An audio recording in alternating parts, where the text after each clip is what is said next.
Hi and welcome to Cheekyricho Cooking's signature cake. This cake is absolutely perfect. The first thing that you have to do this morning before you even start cooking this cake is going and getting all of your sponge cake recipes and put them in the bin. You're never going to need them again. This is so simple, it's gluten-free, it's absolutely delicious, and it's very economical. I don't care what you do with any of my other recipes, whether you sub this and swap that or introduce something else, that is fine. Don't do anything with this cake. Leave it as it is. It is beyond perfect. Okay, there's a little story that goes with this and I'll tell you as we go along. The first thing that we're going to do is get two 8-inch or 20 centimeter deep-sided cake pans, grease them with butter and dust them with flour. Put them to one side. Preheat your oven to 180 degrees Celsius. And now we can start making our cake. Don't be mucking around with these little short sponge cake things. It'll just go over the side. Trust me. This is how you do it. To our stand mixer. And you're going to need a stand mixer because you want to do this properly. To our stand mixer with a scrupulously clean bowl. No oil, dust, sugar, fat, nothing in here. It is supposed to be so clean that you can almost operate in it. And that's basically what we're going to do. To our clean mixing bowl, we add 4 egg whites, just room temperature egg whites. The fresher the better, because it's a lot easier to get the yolks out of them if they're fresh. And we're going to whip that with our pinch of salt until you get soft peaks, just on a medium speed. Okay, we're at soft peak stage now, and you know it's soft peaks because it looks like, you know when you let the kids put their own bubble bath in and they go absolutely berserk with it? Alright, that's what you mean by soft peaks. Now, we're going to add our caster sugar, just dribble it in, and we're going to mix it until it nearly goes to a meringue, just on a medium speed, okay? Caster sugar. And it will dissolve in the egg mixture and go glossy and white and increase in volume. Now I'll show you what I mean by the stiff peak stage. This is really quite glossy. You can hold it upside down and it won't tip out. Now we throw in our 4 egg yolks all at once and then we beat them on high speed for 2 minutes. 2 minutes only. Less is more. Don't go more than 2 minutes. Don't go less than 2 minutes. This is a very important recipe I'm sharing with you. Set a timer if you have to. Okay, 2 minutes is up. This is the end of the mixer stage. You can see it just sort of streaming in there like ribbons. Do you see that? It's holding its shape on top of the cake batter. Don't continue to do this with the mixer. This is where you're going to fold it ever so gently in like a figure 8 motion. You're going to need 2 spatulas here because you're going to have to clean your spatula off in between times. And we only mix it until it is just done. Okay? Don't keep mixing it thinking you're going to put more air in it or anything like that, because all you're going to do is activate the gluten and toughen your cake. And that is less than ideal. Now what we have here is cream of tartar, bicarb soda, corn flour, and custard powder. The reason I'm using custard powder is it has a vanilla flavor and it gives it a nice yellow color as well. Now we just mix those roughly together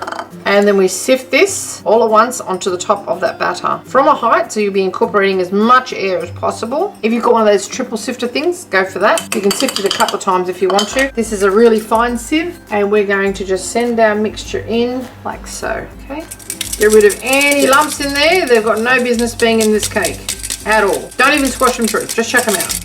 Okay, that's what you have now. Now we're going to fold this ever so gently in, coming from the outside to the center. Just lift it and flop it over itself. You want it mixed until it is just combined. That's it, just combined. All right, no more little pockets of dry powder to be visible. There's no butter melted down and dribbled down the side in this recipe. It makes 2 big cakes that you're going to need a fork to eat. It's so high and fluffy. Okay, now this is why you need the other spatula, to make sure there's no dry powder on that spatula, which there is. I use silicone spatulas because they're just nice and quiet and they are very thorough in their folding action. And that is all you have to do. It's only taken probably 2 minutes at best. Scrape it down again. Now you can weigh this into each tin, but if they're both the same size tins, you'll be able to see, and they should be the same size anyway, you'll be able to see when you've got exactly the right amount into each cake tin. All right? Now don't go ladling it and carrying on. Just pour it in. Let it fall. Don't spread it. Just let it fall where it wants to go. Don't be tapping it on the bench and bashing the air out of it. Now we're going to cook this for 20 minutes at 180 degrees Celsius. It'll rise up, be fairly flat on the top. And we're going to sandwich it together with some gorgeous berry jam, some fresh cream, and some real strawberries. And this is your cake, Catherine. Happy birthday. Into the oven we go.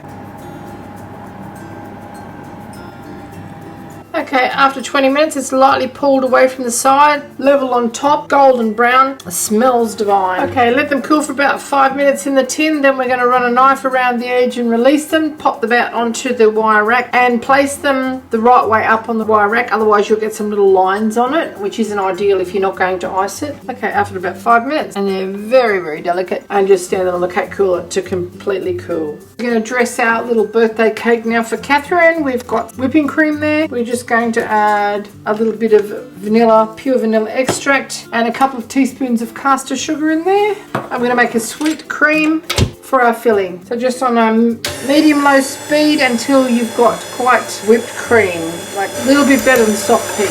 Keep your eye on this because at this stage, there's not much difference between whipped cream and butter. Okay, we've got our cake on a pretty plate. We are just going to spread some strawberry jam on the top of it. Allow it to dribble over the edges a little bit because it always looks really funky when you do that.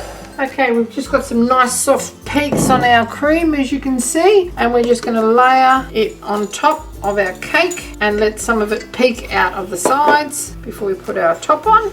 Okay, now we're just going to get our top cake and just pop it on the top like so. Get some of our strawberry jam and just swirl it through our cream and spread it on the top of our cake. So just get some of our jam up like so, and then just swirl it gently through our cream and layer that on top now too.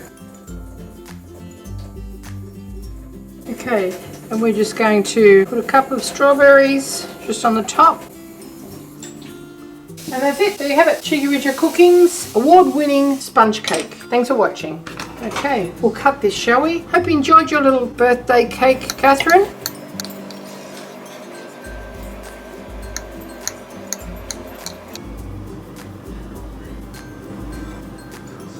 It's incredibly light. It's going to want to fall over. Okay, have a little taste, shall we? I'm not quite sure how it would take this over. I think I'll lay it on its side. That might be the go. Have a taste, shall we? Get some of our cream. See how so tender and moist this is?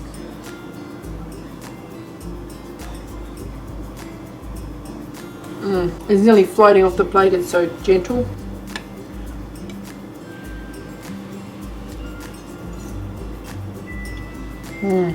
I told you I'd make you a special cake. Thanks for watching. I think I'll have this for tea.